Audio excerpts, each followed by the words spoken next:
Que vamos a poner a grabar, ahí estamos. Y vamos a compartir un Power como para repasar algunos conceptos. Si ustedes tienen alguna duda o alguna pregunta sobre lo que estamos trabajando, me dicen, ¿sí? No hay ningún problema. Algunas cosas les había puesto en el video que les mandé de síntesis. Vi que varios ya lo visualizaron.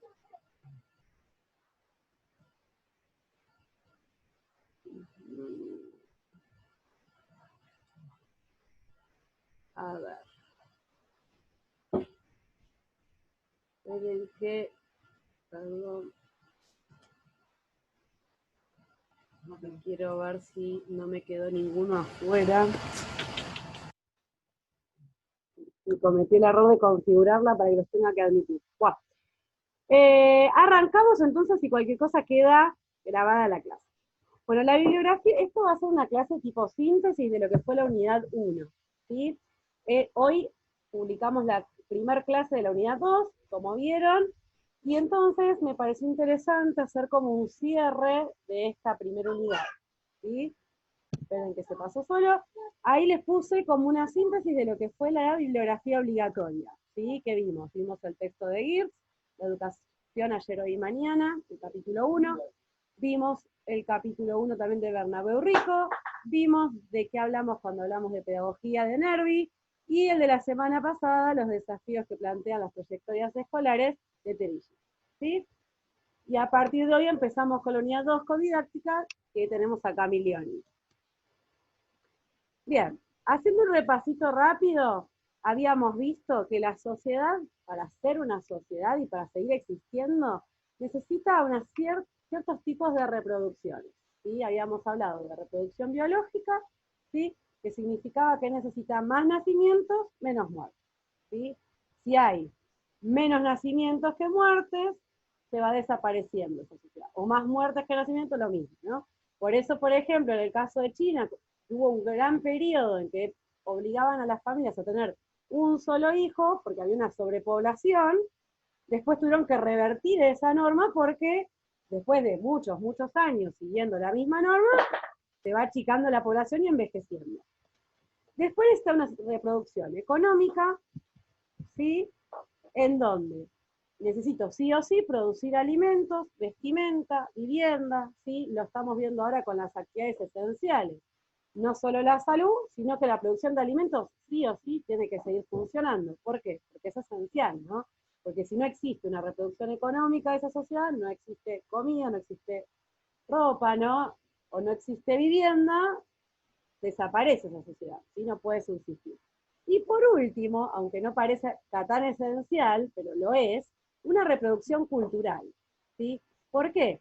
Porque sí o sí necesitamos ciertos saberes válidos, ¿sí?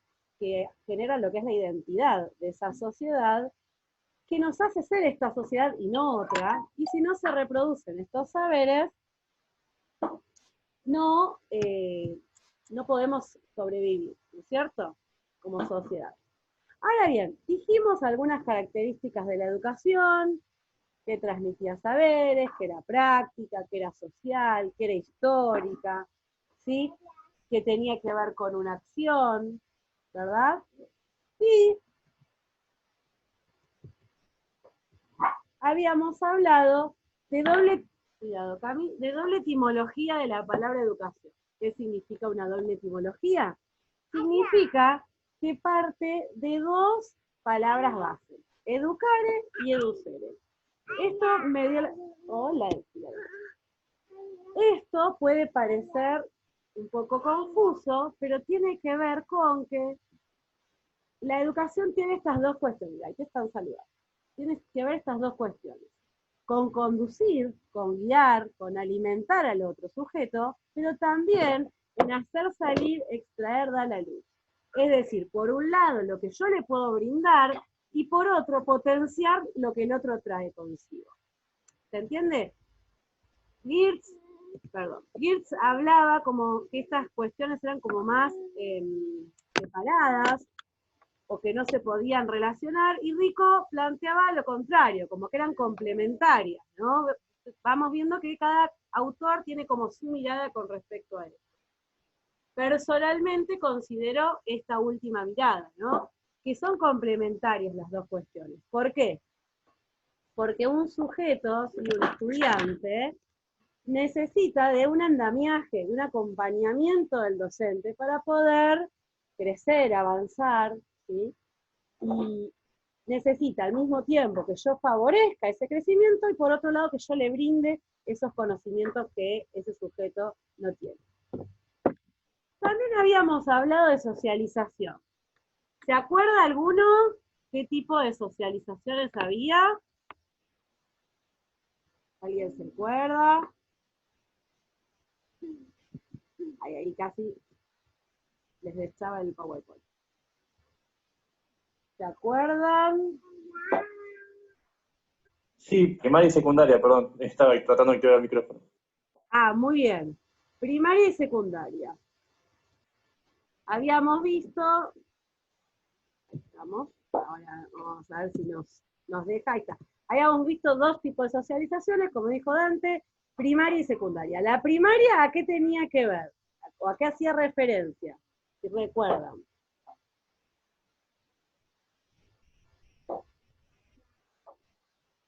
A lo que se producía en la niñez, o sea, que Bien. era parte de la familia, o sea, lo que enseñaba la familia. Sí, sí, exacto. Tiene que ver, perdón, tiene que ver con esta primer socialización que se da en el hogar, ¿sí? Y que se da, es la socialización más temprana, ¿sí? Más ligada a lo emocional y lo afectivo. Y ahí ustedes pueden ver que hace hincapié a un gran componente afectivo, mientras que la socialización secundaria se da en instituciones, donde se aprenden otras normas de comportamiento, ¿sí? Y se acuerdan que yo les había explicado que toda socialización secundaria es cuando el sujeto salía de su entorno familiar. Entonces, porque algunos, el año pasado, por ejemplo, algunos alumnos me planteaban, ay, profe, pero se da en la primaria, o se da en el jardín, se da cuando son más grandes. Y la realidad es que si mi hija va maternal, a los 45 días está iniciando una socialización secundaria. No fue el caso de mi nena, pero hay bebés que arrancan su socialización secundaria a los 45 días, en el momento en que ya no solo conozco el contexto de mi familia, sino que empiezo a conocer otro contexto, ¿sí? Y se van a seguir dando, ¿sí? Futuras socializaciones secundarias en inicial, en primaria, en secundaria, así se sigue ampliando esa socialización secundaria. ¿Qué tiene que ver con estas normas de comportamiento? ¿A qué les suena esto de las normas de comportamiento? ¿O se acuerdan? Que se diferencia del entorno escolar a lo que es el entorno familiar.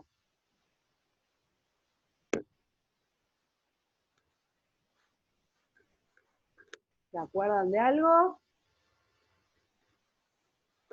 Les pongo un ejemplo mientras van pensando. Por ejemplo, en un entorno familiar puede estar bien visto escupir en el piso. Póngale. Pero cuando yo entro a una socialización secundaria en un entorno escolar, no está bien visto, ¿sí? No está avalado.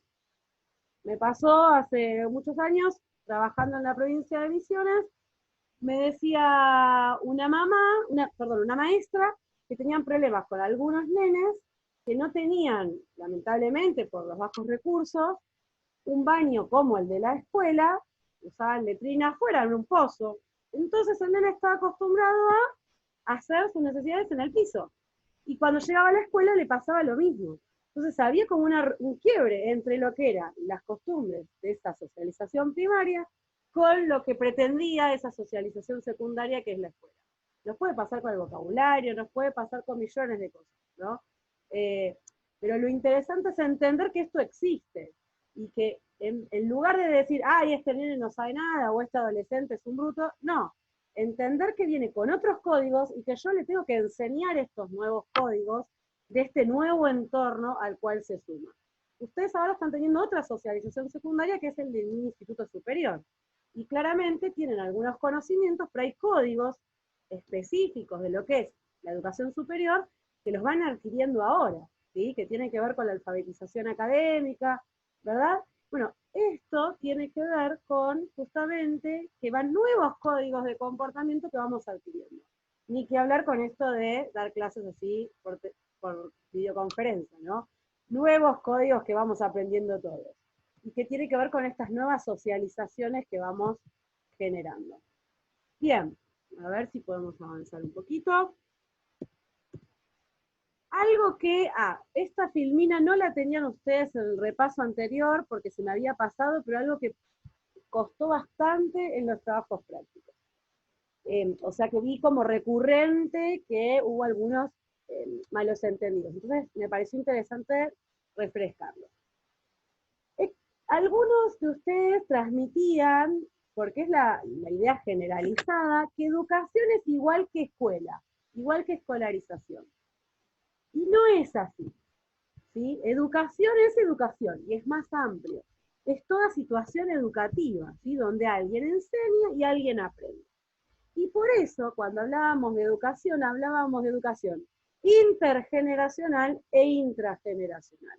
En algunos casos, algunos me decían que un niño sí o sí era un receptor, ¿sí? Las definiciones que les puse para analizar estaban medio encausadas, con una mirada bastante acotada, la idea era justamente criticarlas y problematizarlas, y era justamente ver, ¿sí?, que existe diferentes tipos de educación que van jugando, por eso ven que hay una flecha de interrelación entre las generaciones.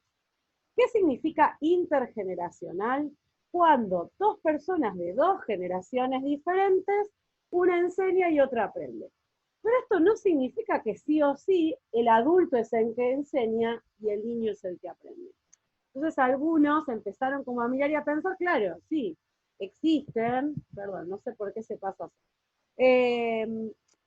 Existe, sí, esta posibilidad, ¿verdad?, de que un niño le enseñe nuevas tecnologías a su abuela, le enseña a usar el celular mejor, ¿no? A la abuela o a la mamá o al papá. Bueno, y es una relación de intergeneracional. También sucede, me pasa mucho en superior, que yo doy clases a gente que es mucho mayor que yo en muchos casos, ¿verdad? Y también es una relación intergeneracional en que no necesariamente el más grande es el que está enseñando y el más chico es el que está aprendiendo, ¿sí?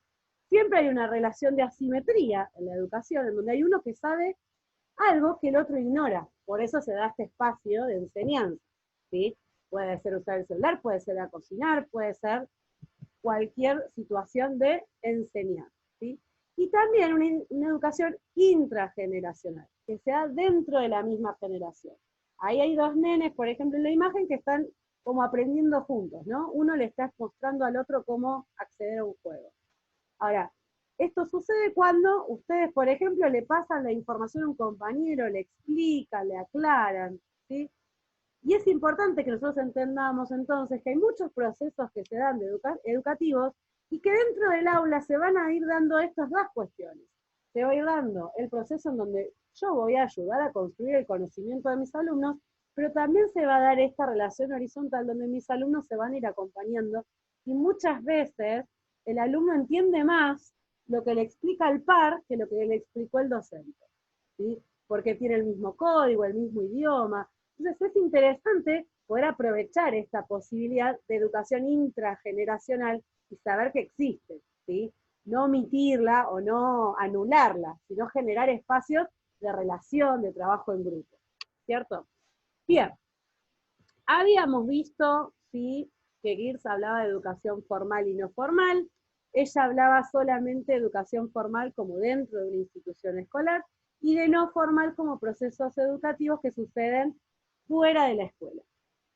Pero Rico generaba otra escala y hablaba de formal, lo que sucede dentro de la escuela, no formal, que no pasa dentro del sistema educativo, pero que es sistemático y está organizado, e informal, todos los otros, perdón, procesos educativos. ¿Y qué tiene que ver con todas estas situaciones que se dan, ¿sí? De cuando me enseñan a cocinar mis padres, o cuando me enseña a cocinar mi tía, o cuando me enseñaron a manejar el auto, salvo que haya ido a una academia, ¿no? En mi caso, yo fui a una academia para aprender a manejar, tenía una educación no formal. No está dentro del sistema educativo, sí, escolarizado, pero es una academia organizada que tiene clases, que tiene parte teórica, tiene parte práctica. ¿Sí? ¿Me voy explicando? Vamos bien. Bueno. Fue genial. Sí. ¿Sí, Dante? ¿O quién habló? ¿Matías?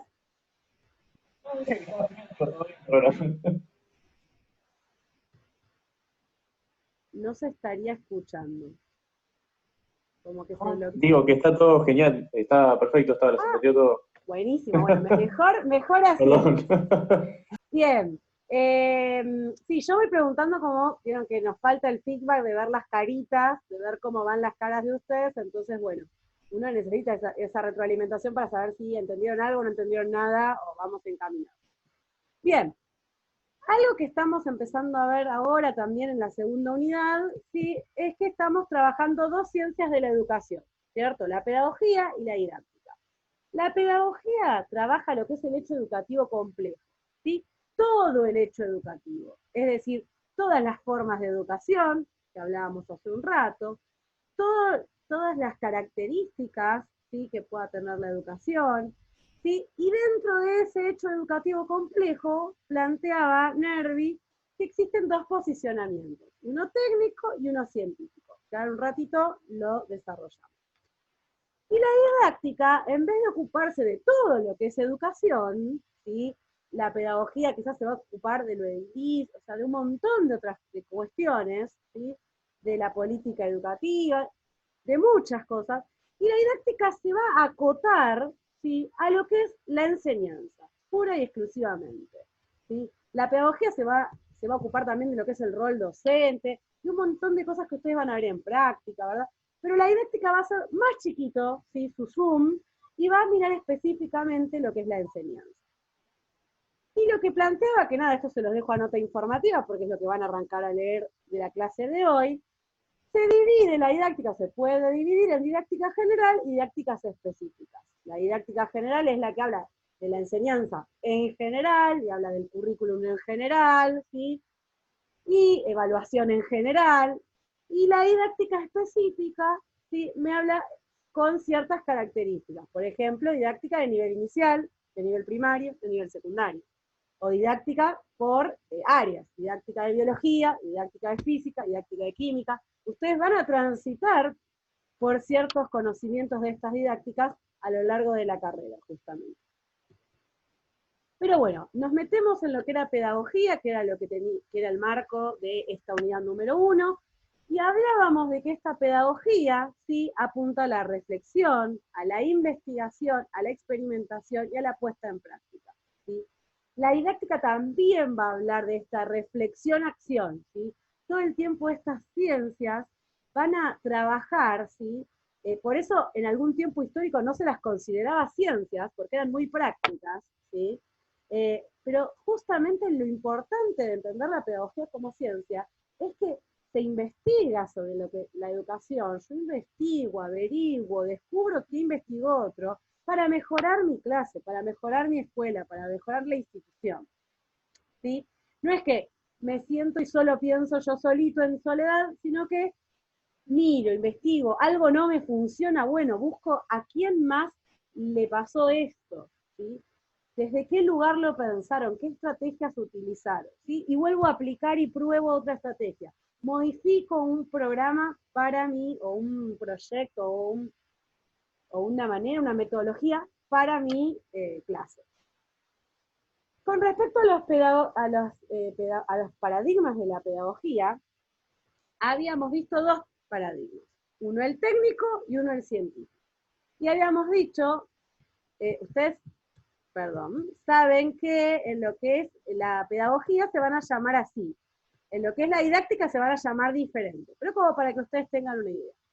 El paradigma técnico, ¿sí? Habla de una planificación extrema, de un control del producto, de lo único que me importa es como el resultado, y muchos lo pudieron poner en palabras en el foro, donde planteaban esta situación, ¿sí? En donde había un énfasis en llegar a dar el programa. Ese típico profesor que se para en este paradigma que lo único que le importa es dar el contenido. Y avanzo, avanzo, avanzo, avanzo, avanzo. No priorizo, no reviso, no me fijo si el alumno entendió o no entendió. O lo planteo desde el deber ser y desde la teoría y ahí vamos. No me fijo si en el contexto es prioritario lo que estoy dando. O sea, hay que realizar alguna adecuación, ¿sí? Y en cambio, es un docente ejecutor, no ejecuta. En cambio, en el paradigma científico tenemos otro docente, un docente reflexivo, ¿sí? Una postura de reflexión, de educación con un objeto de investigación, ¿sí? De entender el campo como complejo, de ver que hay un contexto, a ver que no es lo mismo enseñarle a mis alumnos de Morón Centro que a mis alumnos de un sector marginal. No es lo mismo enseñar acá en provincia de Buenos Aires que enseñar en Misiones, en un pueblito rural. No es lo mismo, o sea, no es lo mismo. Entonces, yo tengo que entender esta idea de contexto, de historia, y entender que la realidad se construye también, ¿sí? Entonces, desde este lugar, este docente no solo repite el programa tal cual, sino que va recreando, y por eso lo plantea como un actor activo, plantea, propone, edita. A ver, el actor, por eso lo plantean los pedagogos, mientras que un ejecutor, piénsenlo como en un obrero de fábrica que lo único que hace es apretar los botones que tiene que apretar y ya está, en el obrero más técnico y posible, no digo que todos sean así ni todos los trabajos, pero en esa imagen, imagínenlo, en un docente como actor, a un actor cuando se aprende un papel, no lo dice tal cual está en el papel, lo recrea, le pone sentimiento, le agrega cosas desde la gestualidad, desde la emoción, desde la lágrima, desde la memoria emotiva, ¿no? Va sumando un montón de cosas que enriquecen, ¿sí?, la actuación. Lo mismo el docente. Va a sumar ejemplos, va a sumar recursos, va a sumar esa bajada para que el alumno lo entienda. Yo les pongo un ejemplo. Profe, sí. ¿Eso sería la didáctica? ¿Cómo dar, digamos, el contenido, la forma en que uno da el contenido? Sí, pero las decisiones que tomo yo depende de dónde estoy posicionado.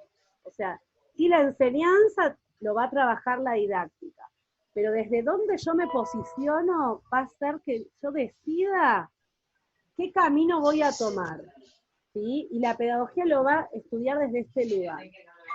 No sé si me estoy explicando.